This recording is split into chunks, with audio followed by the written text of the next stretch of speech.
আমার নবীর সামনে এসে এক সাহাবী চোখের পানি ফেলে ফেলে বারবার কাঁদতেছেন।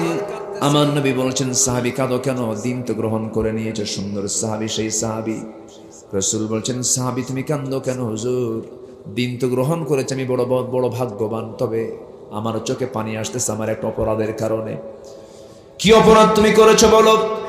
এবার বলছে, হুজুর এত বড় অপরাধ করেছি, বারবার সে অপরাধের কথা মনে হচ্ছে। কি করেছো বলো? হুজুর, জাহালাতের কারণে, অজ্ঞতার কারণে আমি আমার নিজের সুন্দর সন্তান, মেয়ে সন্তানকে নিজের হাতে আমি পুঁতে হত্যা করেছি, পাথর মেরে হত্যা করে দিয়েছি। রাসূল বললেন, শুনেছি অনেক, কিন্তু আজকে তোমার মুখ থেকে আমি শুনতে চাই, একটু বলো তো। নবীর সামনে হাঁটু গেড়ে দিয়ে সাহাবী বসে ডুকরে ডুকরে কাঁপতেছেন আর বলছেন, হুজুর আমার স্ত্রীর গর্ভে যখন সন্তান আসলো, বয়সটা যখন 7 মাস হয়ে গেছে পেটের ভিতরে, আমি বললাম যাও বাবার বাড়ি চলে যাও, সন্তান ডেলিভারি হওয়ার পরে তুমি আসো। সন্তান যদি ছেলে হয় নিয়ে আসবে, মেয়ের সন্তান হলে পরে আমার সামনে সেই সন্তানটার চেহারা দেখাবে না, মেরে ফেলবা তুমি। এই কথা বলে বউকে পাঠিয়ে দিলাম। সন্তান ডেলিভারি হলো, কিন্তু মেয়ে আমাকে জানানো হলো না। সন্তানটার বয়স যখন 4 বছর হয়ে গেছে, 5 বছর হয়ে গেছে, এমন সময় আমি ওই সন্তানটা আমার চোখের সামনে একদিন ধরা পড়ে গেল।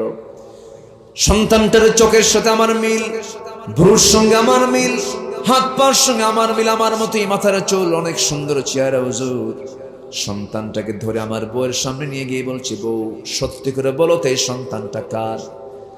আমার স্ত্রী বলছেন, আপনার সন্তান, আমার সন্তানকে আমি আর কত গোপন করব, কিন্তু আপনার অজান্তে সন্তানটাকে এই জন্য বড় করেছে, আপনি তো তাকে মেরেই ফেলবেন, এই জন্য আমি আপনাকে বলি নাই। কিচ্ছু বললাম না, প্রচন্ড খেপে গেলাম, রেগে গেলাম, প্রকাশ করলাম না। সন্তানটাকে অভিনয় করে পরের দিন বুকের মধ্যে, কোলের মধ্যে উঠায় নিয়ে বললাম, মা আমি তোমাকে দারুণ ভালোবাসি, আমি তোমাকে তোমার নানির বাড়িতে আজকে নিয়ে যাব, তুমি যাবে নাকি?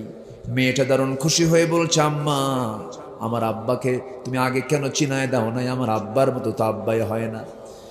দারুণ খুশি সন্তান, বাবার কপালে চুমা খায়, বুকে চুমা খায়, আদর করে, মোহাব্বত করে, কিন্তু বাবার ভিতরে যে এত পাষাণ হৃদয় আছে হুজুর, এই চিন্তা তো আমার মেয়ের মধ্যে ছিল না।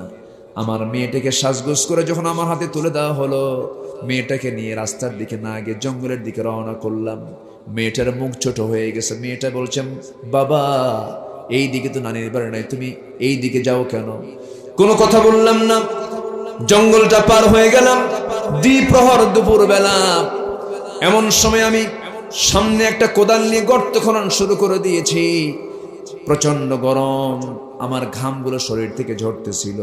মেয়েটা বারবার বলে, বাবা নানার বাড়িতে তুমি কি যাবা না? তুমি এখানে গর্ত খনন কেন করো? মেয়েটা বারবার আমাকে প্রশ্ন করে। এক পর্যায়ে লক্ষ্য করে দেখলাম, আমি যখন গর্ত খনন করছিলাম ঘামগুলো ঝরতেছিল শরীর থেকে, গামছা দিয়া সেই মেয়েটা আমার ঘামগুলো বারবার মুছে দিচ্ছে। এবং কোদাল মারতে মারতে কিছু বালু এসে, ময়লা এসে, মাটি এসে দাড়িতে ঢুকে যায়। ছোট্ট ছোট্ট হাত দিয়ে খিলাল করে করে আমার দাড়ি থেকে সে মাটিগুলো মুছে মুছে দিচ্ছে, ফেলে ফেলে দিচ্ছে। গর্ত খনন শেষ হয়ে গেল হুজুর। মেয়েটাকে বললাম, মা দেখো তো গর্ত খননটা কেমন হয়েছে। এমন সূক্ষ্মভাবে অভিনয় করলাম হুজুর, আমার মেয়েটা মুচকি হাসি দিয়েছে। সেই মুচকি হাসির কথা এখনো ভুলতে পারছি না হুজুর। মুচকি হাসি মেরে সরল মন নিয়া গর্তের কাছাকাছি গিয়া উকি মেরে যখন গর্ত খনন গুলো দেখতেছিল, আমি পিছন দিকে চট করে চলে আসলাম। চক্ষু বন্ধ করে পিছন দিক থেকে একটা জোরে ধাক্কা মারলাম।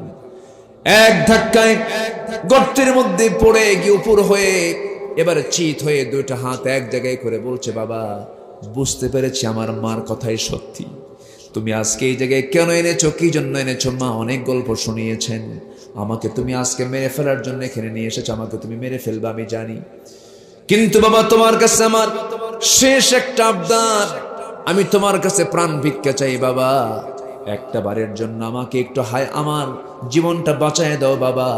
আমি বাঁচতে চাই, প্রয়োজনে ভিক্ষা করে খাবো, তোমার সামনে আমার চেহারা আমি দেখাবো না, কোনোদিন তোমাদের সামনে আমি আসবো না। আমার কোমল হৃদয়ে কোনো ভালোবাসার দাগ কাটলো না হুজুর। বড় ওজনের পাথর নিয়ে আসলাম। বড় ওজনের পাথর নিয়ে এসে তার কলিজা বরাবর, বুক বরাবর মেরে দিলাম। এমন জোরাঘাত হানলাম, ফিনকি দিয়ে রক্ত বের হয়ে গেল। মাটি চাপা দিয়া পাথর চাপা দিয়ে জনমের মতো দুনিয়া থেকে বিদায় করে দিলাম। হুজুর এত বড় অপরাধ করেছে আমি জাহেলিয়াতের যুগে, আমি তো দিন গ্রহণ করেছি, আমার মনে হয় এই গুনাহটা আল্লাহ তাআলা আমার মাফ করবেন না, এই জন্য আমি কাঁদতেছি। আমার নবীজি এই কথাগুলো শুনলেন, বড় আফসোস করলেন। আমার নবীজির চক্ষু অশ্রু পূর্ণ হয়ে গেছে। এরপরে বলছেন, ও দাহিয়ে কলবি সাহাবী, তুমি যে অপরাধটা করেছো, ইসলাম যে গ্রহণ করেছো, এত বড় অপরাধটা আল্লাহ তাআলা তোমার জীবন থেকে মাইনাস করে দিয়েছেন, মাফ করে দিয়েছেন। আমার মা, আমার ভাই, সেই যুগে মানুষ এত নোংরা, এত জঘন্য ছিল, সেই যুগের মানুষগুলো এত ভালো হলো কেন? অন্য কিছু ধরনের কোরআন দিয়ে। এই জন্য কোরআনটা আমরা জীবনের এক জায়গায় মানবো না, সব জায়গায় মানবো। এক জায়গায় মানবো না, সব জায়গায় মানবো। কোরআন নাজিল করেছেন কে? তিনি কে? সে আল্লাহ কি ছোট না বড়? তার কিতাবের কথাগুলো ছোট না বড়?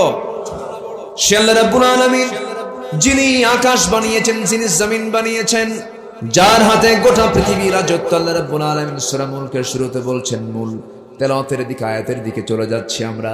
যারা পারেন ঠোঁট মিলিয়ে বলুন, তাবারাকাল্লাযী বিয়াদিহিল মুলকু ওয়া হুয়া আলা কুল্লি শাইইন কাদির। অতীব বরকতময় সেই মহান প্রভু, যার হাতে গোটা পৃথিবীর রাজত্ব। গোটা পৃথিবীর রাজত্ব কার হাতে? আসতে বলবেন না, কার হাতে? আকাশ চালান কে? জমিন চালান কে? সূর্য চালান কে? সূর্যকে এমনি এমনি চলনা জ্বালানির তো দরকার হয়, সেই জ্বালানি কে দেন? আসতে বলবেন না, কে দেন? আল্লাহ দেন। এমন সুন্দর করে আকাশ বানিয়েছেন যার কোনো খুঁটি নাই, এমন সুন্দর করে সূর্য বানিয়েছেন যা জ্বলার জন্য পৃথিবীর কোনো মানুষকে দায়িত্ব দেন নাই, নিজেই সবকিছু চালান। আল্লাহ কত বড়, সবার উপরে কে আছেন? আসতে বলবেন না, কে? একটা সূরার নাম আছে সূরাতুল আ'লা। সূরাতুল আ'লা। যারা পারেন ঠোঁট মিলিয়ে বলুন, সাব্বিহ ইসমা রাব্বিকাল আ'লা।